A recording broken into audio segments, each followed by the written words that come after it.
Welcome, everyone, to Made in Bartlett, a program dedicated to the businesses that drive our economy. I want to give a shout out to First South Financial, who makes this podcast possible. They underwrite it. And I also want to give a little shout out as well to B2 Media, who is the producer of this podcast. We welcome y'all today, and I have two distinguished guests with us. We have Pat Harcourt, CEO of A2H Architects and Engineering Firm. We also have Grant Mills, who's VP of Business Development for Chris Woods Construction Company. And they're with us today because we're going to delve deep into economic development. Now, this is a subject that's dear to me because that's one I've been involved in most of my career. And it's a subject that is somewhat an enigma to a lot of folks because they hear economic development a lot, especially from elected officials. And economic development can mean a lot of different things to a lot of different people. It just depends on where you're situated. But we're going to talk about the fundamentals and basic economic development, which is primarily job creation and capital investments. So that's what we're going to talk about. But I want to let you know the two folks that we have here that's going to help me go through this topic and their expertise, give you a little background on these guys. So, Pat, I'm going to ask you to tell us a little bit about yourself, your company, and whatever else you want to share with us. Okay, well, A2H is a design firm. We don't build anything. We just design and oversee construction to make sure it goes. About 60% of our work is in the rural public sector. The other part is in the private sector. So when it comes to economic development, we wear two hats sometimes. Sometimes we're working for a city or county, promoting them. We're giving presentation to prospective industries and stuff like that. Telling all the good things about the site, what it is, this, that, and the other, trying to get them to choose to come here, right? The other times we're working for the industry and we're getting to interview all these towns and stuff and counties and states, and that's a lot more fun, by the way. And, so we get to learn how other states operate, what they offer and stuff like that. So we're in the built environment. We're just on the design side of that. We do design build also with people like Grant and stuff, but mainly we're a design firm, and we've become very astute at finding funding for projects, especially on industrial side of things. So that's one of the things that we do probably better than most in the area. In your background, I mean, you spent most of your adult life, I think, working in economic development as far as helping communities identify what it is that they need to do in order to attract new companies into the area and sustain the ones that they have. Well, that's true, and that's a very good point, because everybody's always looking to get the new industry in and, create new jobs that way. And they often overlook the existing industry and expansions and creating additional jobs that way. So we work all angles of it, Right. So when you're spending money to attract new industry, you have to also pay attention to your existing folks, because they get a little upset in a tight job market. Hey, you're going to create 1,000 jobs over here, and I can't find 200 right now that I need. Right. So it's a fine line for a community to walk in that aspect. Absolutely. And Grant, you come into the picture because whereas A2H and Pat's over there helping a community figure out, okay, what it is what we need to do in order to lure companies into the area as far as infrastructure, workforce, whatever. Your guys, you and your company and companies like yours are the ones that are actually building the brick and mortar. Yes, sir. Usually what happens is we're tagging along right with or right behind Pat and his team. As you mentioned, one of the things that Pat and them probably don't get the most credit for is not just attracting the businesses and treating and helping the existing finding ways to create the right infrastructure to make both of them possible. Those guys do a great deal of work at that as well. But yeah, we usually tie in right on kind of 50%, 70% through is they're going through their portion of the work, and a lot of times where we get involved, mainly because we're a commercial and industrial contractor located in Bartlett, celebrating our 40th year this year. And we do mainly, design build work, as Pat mentioned, construction management at risk. We also do what we call traditional design bid work. And I would say that we're kind of the opposite of what Pat is. We're probably 60% more private industry and 40% public public work. But yeah, you're exactly right. We pick up where Pat finishes so that the building's there. But we prefer to bring companies like him in early to help us with pricing and stuff like that. And hey, here's a great idea right here. It may save us a little money. Can you build it? And then they say, yeah, you can do that. I don't know if it's going to save money, but if you do it like this is a better way of doing that. So it's a real collaboration when you bring them in early and you work together. And, it's kind of like getting married. You and you're first married, everybody's happy and you're dancing and this, that, and the other. And then you got to figure out how to share a bathroom with somebody of the opposite sex. And, it's a little tension in there a little bit. Great analogy. But at the end of the day, of course, you could have two different bathrooms nowadays. Well, that's true. True. Yeah. I'm showing my age a little bit. Yeah, you are. 2 1s, right? Yeah. So at the end of the day, when it's built and it's finished, everybody's happy again. So yeah. Well, okay. Yeah. This leads us into basic economic development, and I mentioned earlier we're going to talk about the fundamentals of economic development. And we're going to focus on the type that I've been involved in most of my life, and these two gentlemen had as well. But we're going to use Tennessee, the state of Tennessee, as an example, okay?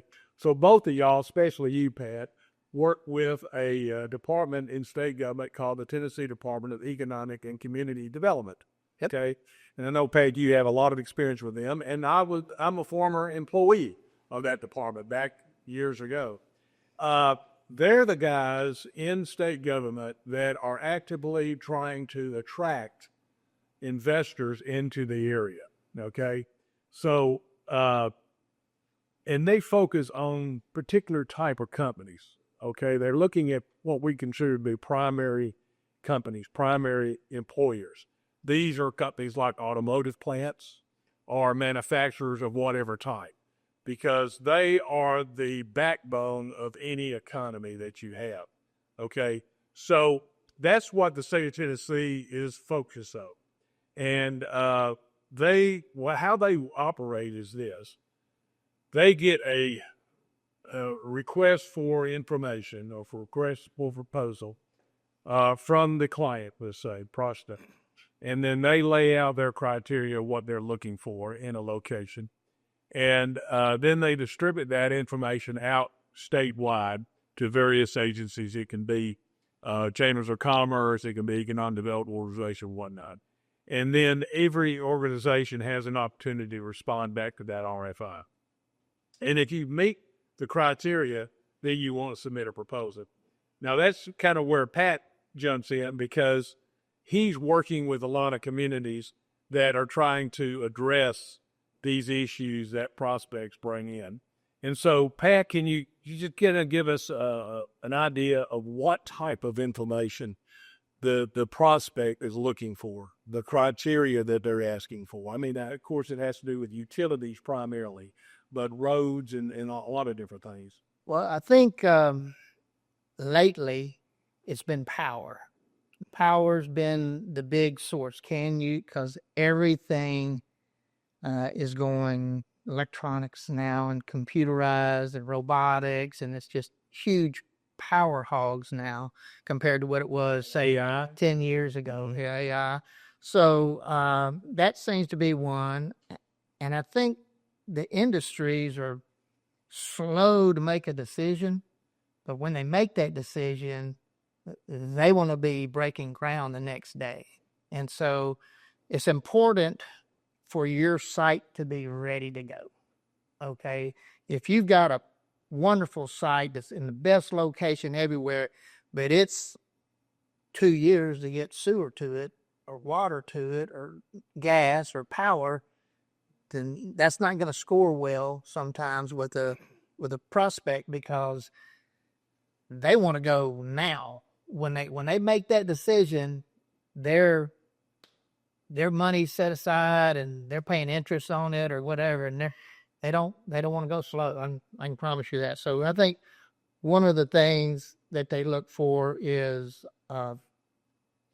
does it fit my business model? Okay, is this location fit my business model? Because you can throw all the incentives you want to them. If it doesn't fit their business model, it's not going to work. And they're going to figure that out real fast. So, business model, speed to market, and construction are the other two things. I mean, so that's where he comes in, Brent comes in. How quickly can we get this thing out of the ground and moving and open it? Because every delay with inflation like it's been over the last several years, every month is another 2-3% cost increase. It's just snowballing on them. And, with the interest rates higher now, that really the big deal. So. And you make comment about the utilities and all that, and what we would refer to as pad ready. A site is pad ready. You got the level ground, you got a pad where you can start building on. You got the infrastructure already in place. So the company, once they make that decision, you're ready to go. Right. There's not that many places left that are like that, is there? No, they're not. There's, especially in Shelby County. There's Yeah. no big box areas left anymore because of all the, growth that's taken place over the years. And I will say this, that pad ready has a little bit different meaning now than it did 5 years ago, 10 years ago. Actually, they wanted a building pad in those days. Right. Now they don't care so much about the building pad as long as you have the utilities on site that they could tap into quickly. Yeah. And we're blessed here with good soils. They're going to move pretty fast and relatively inexpensive. So that gives us an advantage over some place like Nashville or East Tennessee that's got a lot of rock. Yeah. Slow and costly to move. Yeah. Preppy site. And a lot of people, they look at it. They look at economic development. They may look at it in a field and say, "Oh, that's a nice field. Why don't they develop out there?" Well, they're not going to develop there because there's nothing there. There's no utilities. And utilities, even though infrastructure is not a real sexy word, infrastructure is the foundation for any economic development, right? Yeah. So Grant, share with us. Okay, so you got this site. It's got all the infrastructure there. Whether the pad's there, you're right there, you're not. What all? When you jump into a project, you start with what? Well, it depends. A lot of times, as Pat mentioned, if we're brought in very early, our value add is that we're identifying what's it gonna take to get to that pad ready. If it's already there, and let's call it a traditional approach, design, bid, build, and we've just been awarded a contract and it's time to go to work. The planning process is fairly extensive. Sometimes it's just truncated into over a shorter schedule. But to do that, the first thing we're going to do is bust out a very detailed, comprehensive critical path schedule, go over it with the design team and the owner and show them from this point to here, it's what it's going to take to get the job done and get them moved in. Most of the time, that's when you start seeing those bulldozers and excavators and those types of things going as quickly as possible. And then, as Pat mentioned about utilities, we immediately start working with utility providers to start making sure that we can get those connections made, because they have to have time to plan to bring, even if it's close, it still takes time to create a transformer of a size that's needed for a certain building, whether it's 3,000 kVA. And as Pat mentioned, a lot of these things now are taking massive amounts of power. Well, and you mentioned transformers. Mm-hmm. What's the backlog right now on transformers? It varies. Depends on size. Depends on the size. Smaller ones may not take nearly as long because they're easier to make and they can be turned quickly.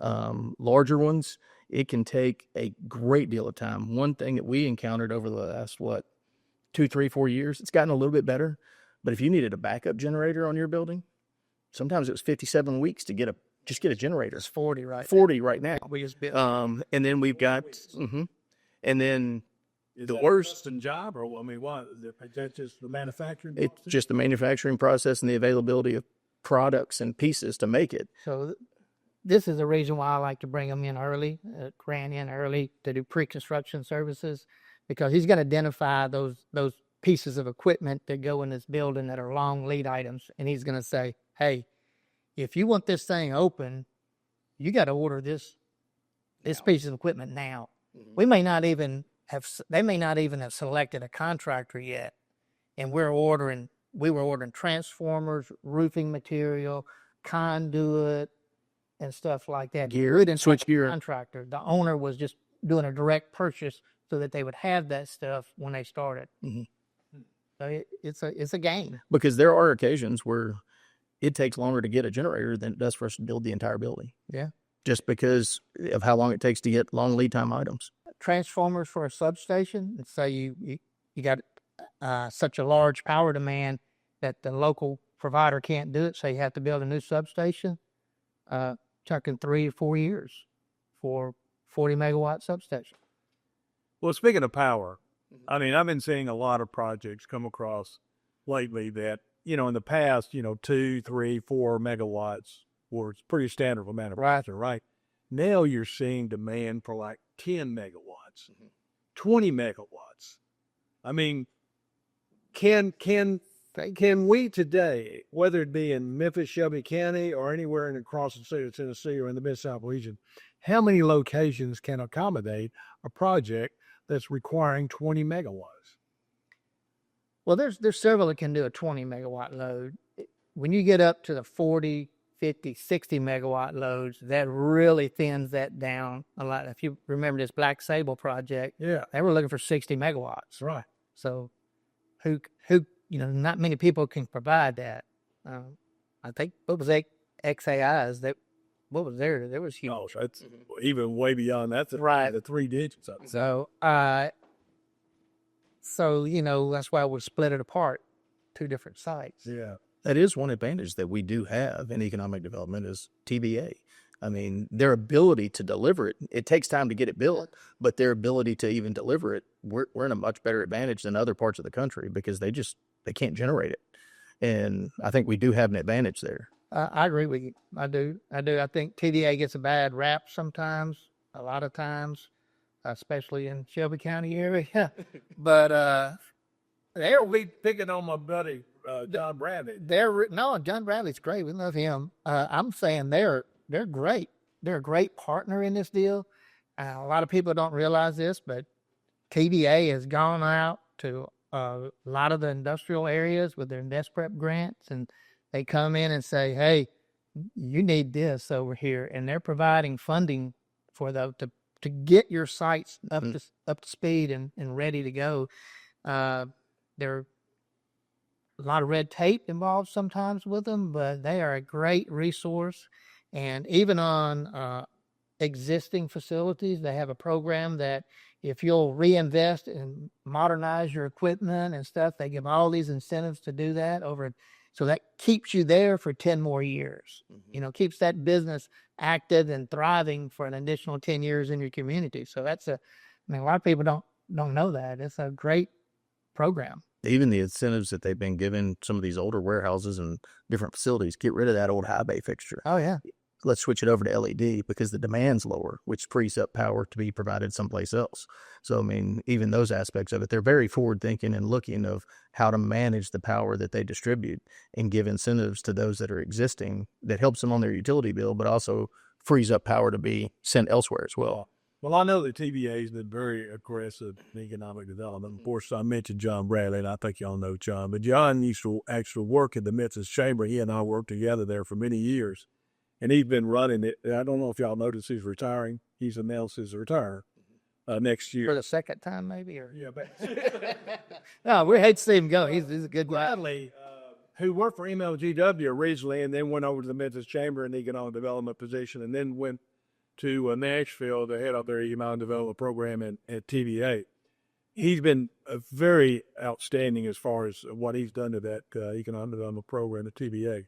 In fact, he's been criticized for being too successful because there have been some folks that say that they've been so successful pulling companies into the valley that TBA's having a hard time keeping up the power generation side. Well, that's an issue for a lot of places, not just TVA's power grid, but others also. Yeah, well, let's talk about that a little bit. I mean, Pat, you work outside of this region. I know most of your clients are inside the Mid-South and West Tennessee, I suspect, but you work outside the area as well, and Chris, you do too. What do y'all see going on regionally, nationally, statewide? What are y'all hearing as far as economic development and growing the economy? Of course, you got an administration in Washington, and they want to remanufacture, right? They want to pull manufacturing back into the United States. I'd love to see that too, but how realistic is bringing back a lot of this manufacturing that's gone offshore? Well, that's a good question. Here's the problem with that, is we have been away from manufacturing for a while. And when NAFTA came in and all that stuff, it was like, you guys got to get a white-collar job. We got to go to college, get a 4-year degree, and nobody went into maintenance and stuff like that. So we're shipping all of our labor out of the country again. And so you can create all these manufacturing facilities you want, but where's your workforce coming from? Right.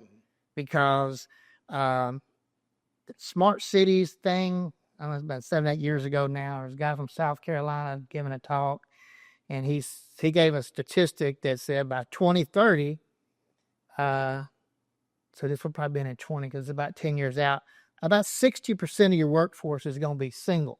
He said, I'm not saying single families. I'm saying singles, no kids. He said, you want to talk about building a wall? You better build a wall to keep those people in here because you don't have a workforce in 10 years. And so now we're getting there, and you're starting to see that. Your workforce is shrinking. We're having fewer children.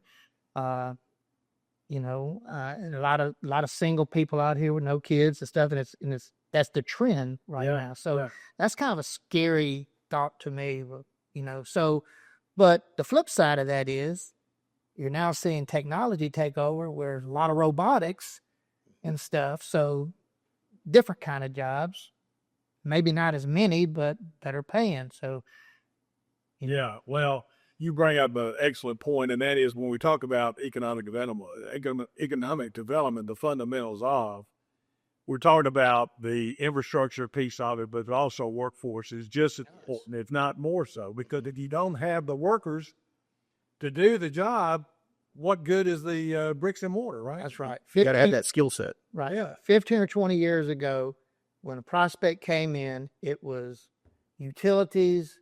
What kind of incentive package am I going to get? Very little thought about community livability and a workforce. Now, usually one of the first things on every program is, what's your workforce? Where's it coming from? What's the community livability? The other question that you asked a while ago that I didn't answer, I'm sorry, was nowadays you see them asking, how much alternative energy can we get? Mm-hmm. We want our carbon footprint reduced. So how much is available, and what does that cost for that? What is the cost for a kilowatt hour of carbon-free energy versus standard energy? Are you seeing a lot of that? Yeah, we're seeing it on the last 4 or 5 prospects that have asked. They've asked that question, and thank goodness TVA was there to answer that for us. They had a great answer. As you mentioned for manufacturing too, I think what we're looking for, and I'm guessing the administration is wanting, is that term that we all talk about now, is advanced manufacturing. Yeah. Yep. Because as Pat mentioned, that's what that power load's there for, because so much of it is shifting from, bodies doing the work to robots doing the work. But somebody has to be there to install, maintain, and repair those robots. So even if you're not programmers, all of those types of jobs are advanced jobs regardless, and good paying manufacturing jobs. Yeah. So I think that's probably part of what we're, especially us, West Tennessee, and most everybody's looking for, are those types of manufacturing jobs specifically. And Bartlett has one of those. Yes. And speaking of Bartlett, Chris, your company is based in Bartlett. And you just run outside of Bartlett, but you do a lot of you advise the city government a lot in some places. But Chris, I know that y'all built a lot of stuff in Bartlett. And Tammy, I could go down a list of buildings and companies that y'all have assisted, But give us a little background of Chris Woods and its Bartlett affiliation. Well, Bartlett grew to us. When Chris built the building originally, it was just outside the city of Bartlett, but it's been there since 1987. In the last 40 years, I would say, literally hundreds of projects that we've touched throughout the city of Bartlett. We're very proud of, as you built in Bartlett, made in Bartlett, it's great to be able to drive around and see we did that. We helped build this. And it's been through everything, whether it's been, a small convenience store or tenant finish, all the way up to churches and schools and other things throughout the community. Manufacturing facilities, as you mentioned, we've done in the last few years probably 500,000 square feet of advanced manufacturing space and things like that. And it's in a variety of those as well, whether it be medical device manufacturing or, Olympus is advanced manufacturing with their optics as well. And then the advancements of, believe it or not, the record coming back. Everybody wanting vinyl instead. That's the one that I think it was really cool project to do is with those guys. Well, if it's record pressing, yes. Great. And that one, see, that was I know a little bit about the background. You probably do too, about getting that addition constructed, because there was some bureaucratic holdups. Because see, that's another issue you have to deal with, and we could probably spend another 30 minutes talking about the bureaucracy. Dealing with some right now. And another thing we really didn't get an opportunity to address was that industrial, or let's say corporate parks, industrial parks, throughout the state, throughout the country, like Bartlett has Bartlett Corporate Park, Industrial Park, whatever you want to call it. There's no signage, by the way. You'd have signage. That was my first project as a young engineer, Bartlett Corporate Park East. Oh, really? Yeah. Okay. So that started off as the core of that was publicly owned land. The city of Bartlett came in, purchased, 10 acres, something like that, to kick it off. And then they zoned it, and then the rest was left to the property owners to do what they wanted. But they had covenants. You could only do so, you could only put manufacturing or some type of industry in that area. You couldn't be retail or anything. But it's now a private park, okay? But McNeil and Edwards did we worked for McNeil and Edwards when we were developing. Okay. But you deal with a lot of communities that own their own industrial parks, okay? It's public versus private. And Shelby County has mostly private industrial parks, as opposed to you go to Haywood County or even Madison County or Jackson, they're publicly owned, right? That's right. So what difference can you give there? Well, I'm not going to say it. I think it gives the publicly owned an advantage. Okay, I think they have a big advantage in my department, but yet you look at places like the airport in Olive Branch, that industrial park it's done pretty good over there, and that was all private. Right. Okay, but when you get down to making the short list on a thing, and you've got private land, they're not going to really give any of that land away. No. Because they want a return on their investment, rightly so. Right? On the public side, they're not so much looking for return on their land investment. They're looking for more rooftops. They're looking for a way to fund their police station, their school systems. So they want that job creation. So it used to be pretty well, anytime you had a good prospect in, they were giving them the land to get there. Yeah. Not as much anymore because the land values are so expensive now, but they're giving them deep discounts Or in some cases, they're still saying, a distressed county may say, we are desperate. We need jobs here. We're dying. We'll give you the land if you'll locate here. Yeah. So that's kind of levels the playing field between a place where people want to live and thrive, where somebody in a rural area is like, we got to do something to make it worth their while to come here. So it gives you a little advantage there. Plus, you get more state incentives and stuff in a distressed area than you would in an urban area. Right. So, yeah. What's your take on that with whether it's the first lot in the park versus the last lot in the park too? Even with a publicly owned park, sometimes there's a little more effort given to discount on the first to get it started versus towards the end, I guess. It's true, but so from a public standpoint, you're looking at, am I growing or shrinking? Mm-hmm. Okay, you're either growing or you're dying. There's no status quo usually. Now, there's a few cities and stuff that have bucked the system. The cities have stayed the same size, but the county has grown. Mm-hmm. Okay, so your costs have steadily gone up. So your staffing costs more, salaries are more. Look at the set of tires has doubled in the last 5 years. Fuel costs has gone way up.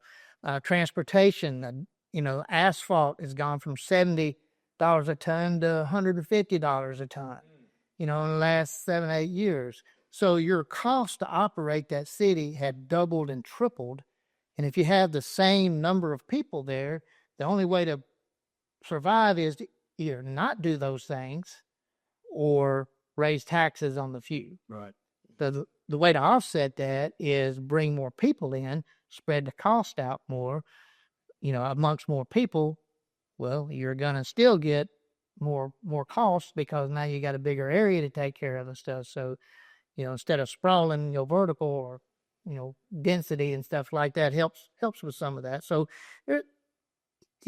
what hat you want me to wear? I could argue both sides equally well. Well, and that's where economic development comes in so importantly, because when you get another business in, generating more sales tax dollars is taking a vacant lot, and now they're paying taxes on that lot. Absolutely. To answer your question, though, truthfully, if you've got a full park and you got one little section left over, I don't have to give that away. Mm-hmm. But if I'm stagnant growth for the last few years, maybe I want to give it an incentive to attract somebody, or maybe I just want to get rid of that because I'm tired of cutting the grass, Mm-hmm. There's a lot of factors into it. Well, this is a Civics 101 lesson there for Anthony West, which is great.